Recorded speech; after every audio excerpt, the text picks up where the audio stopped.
हरम में जो मसाइल पेश आते हैं उनमें से एक मसला ये भी है जो आपने पूछा कि दाना, जो कबूतर वहाँ रहते हैं उन कबूतरों को लोग दाना डालते हैं, मुस्तकिल गेहूँ वगैरह के दाने बेचने के लिए पैकेट्स बनाए जाते हैं, वो दाने बेचने के का एक मुस्तकिल तिजारत होती है। और बाज़ लोग इसमें इतना गुलू करते हैं कि यहाँ से रकम देते हैं कि हमारी तरफ से गेहूँ वगैरह ख़रीद कर हरम के कबूतरों को दाना डाला जाए, और बाज़ लोग मन्नत मानते हैं कि अगर हमारा फ़लाँ काम हो जाए तो हम हरम के कबूतरों को दाना डालेंगे।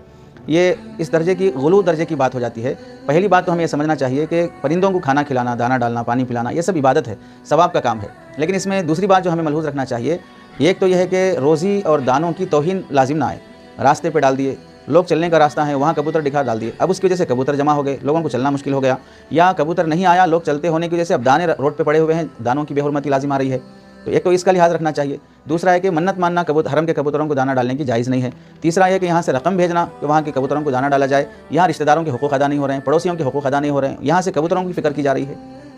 हरम के कबूतर वैसे भी मुक़द्दस हैं, अल्लाह ताला उनकी रोज़ी रोटी का खुद बहुत इंतज़ाम फरमाते हैं, लेकिन हम इसमें जो गुलू कर देते हैं उसकी वजह से मन्नत मानना, रास्तों में गंदगी कर देना, दानों की ताख़ीर कर देना, रिज़्क़ की तौहीन हो जाना, ये सब चीज़ें मुनासिब नहीं हैं। वहाँ की हुकूमत भी इस चीज़ को पसंद नहीं करती है। अलबत्ता बाज़ एरिया हैं कबूतरों के जहाँ पर खुला मैदान है, वहीं पर कबूतर पाए जाते हैं, तो वहाँ अगर कोई आदमी रिज़्क़ की तौहीन किए बगैर डालता हो तो बिल्कुल ये सवाब का काम है। और बाज़ मरतबा मदीना मुनव्वरा में मस्जिद नबवी के सहन में भी आप लोगों ने देखा होगा कि नमाजियों के पढ़ने की जगहों पर भी लोग दाने डालना शुरू कर देते हैं, जिसकी वजह से नमाज के लिए अगर खड़ा जाएगा, जमात सफ़ेद तवील होने की वजह से खड़े होने के पैरों के पास, घुटनों के पास, पेशानी के पास सब जगह कबूतरों की बीट पड़ी रहती है।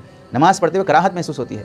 तो इस वास्ते नमाज से हटकर, रास्ते से हटकर, नमाज की जगह से हटकर इसका लिहाज करते हुए गुलू से बचते हुए डालने की बिल्कुल इजाज़त है और यह सवाब का काम है। लेकिन गुलू करना, रास्तों में डाल देना, कचरा कर देना, रिज़्क़ की तौहीन कर देना, इसकी इजाज़त नहीं दी जाएगी।